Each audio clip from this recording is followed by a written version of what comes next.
किलाड़ी की खोज, इतिहास बदलने की आहट। वैगई नदी की गोद में बसा एक शांत गांव किलाड़ी।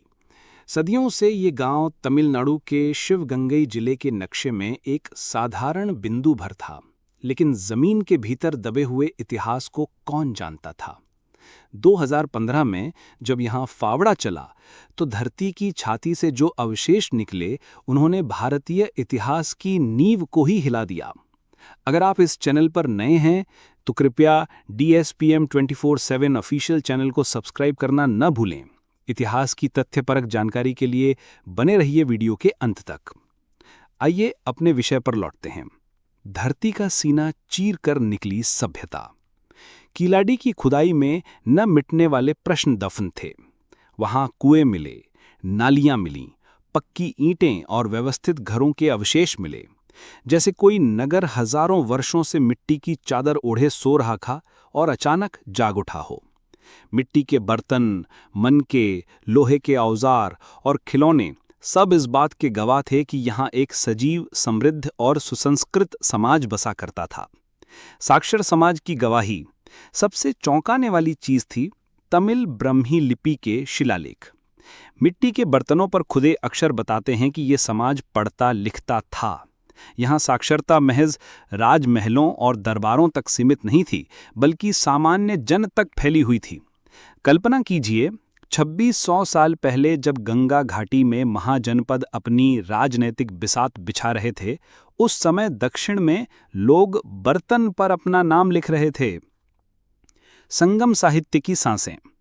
लंबे समय से विद्वान बहस करते रहे कि तमिल का संगम साहित्य इतिहास है या कल्पना, किंतु किलाड़ी ने वो विवाद हमेशा के लिए खत्म कर दिया।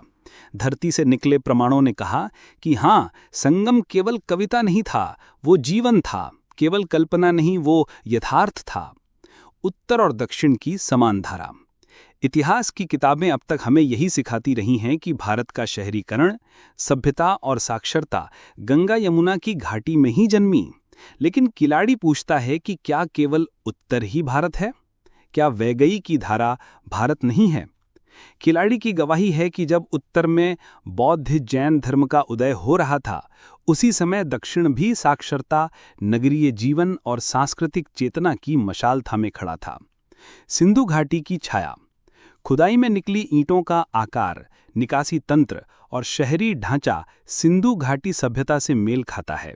मानो हड़प्पा और मोहनजोदड़ो की आत्मा वैगई नदी तक चली आई हो।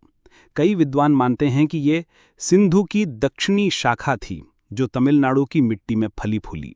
अगर ये सच है तो भारतीय इतिहास को नए सिरे से लिखना होगा। राजनीति और पहचान का सवाल। इतिहास केवल पुरातत्व की बात नहीं, पहचान की लड़ाई भी है। द्रविड़ आंदोलन लंबे समय से कहता आया है कि तमिल संस्कृति आर्य परंपरा से अलग और अधिक प्राचीन है। किलाड़ी की खोज ने इस दावे को नई ताकत दी है। इसीलिए ये महज खुदाई नहीं, बल्कि दक्षिण की आत्मा की पुनर्प्रतिष्ठा है। इतिहास बदलने की आहट। किलाड़ी हमें बताता है कि भारतीय सभ्यता की कहानी केवल उत्तर भारत की कथा नहीं है, ये दक्षिण की भी उतनी ही पुरानी और गौरवशाली गाथा है। वैगई नदी के तट से उठती ये आवाज धीरे धीरे पूरे भारत में गूंज रही है। भारत केवल गंगा की धारा नहीं, भारत वैगई की लहर भी है।